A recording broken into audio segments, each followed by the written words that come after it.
বিসমিল্লাহির রহমানির রহিম। আসসালামু আলাইকুম প্রিয় বন্ধুরা, বক্তৃতা দিতে শিখুন 60টি কলা কৌশলের মধ্যে অতীতে আমি 6টি কলা কৌশল আলোচনা করেছি। আজকে আমি 7 নম্বর কলা কৌশলটি আলোচনা করব। আশা করি আপনারা সকলে আমার এই ভিডিওটি শুরু থেকে শেষ পর্যন্ত দেখবেন।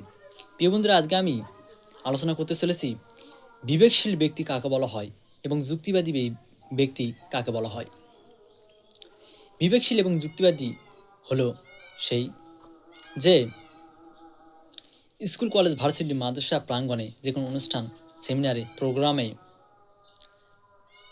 কোনো সেমিনার বা জনশ্রোতা যিনি নিজের বক্তব্য দেওয়ার সময়, পদ, অনুষ্ঠান, জনশ্রোতাদের উদ্দেশ্যকে মাথায় রেখে নিজের বুদ্ধি বিবেক অনুযায়ী পূর্ণ অধিকারের মাধ্যমে নিজের বিবেক দ্বারা, নিজের চিন্তা শক্তি চেতনার দ্বারা নিজের বক্তব্য রাখেন এবং তিনি বক্তব্য প্রদানের আগে, বক্তব্য দেওয়ার আগে, বক্তব্য রাখার আগে যিনি নিজেকে নিজের বিবেক চিন্তা শক্তির দ্বারা নিজেকে পরীক্ষা করেন, সে হচ্ছে বিবেকশীল ব্যক্তি, সেই হচ্ছে যুক্তিবাদী ব্যক্তি।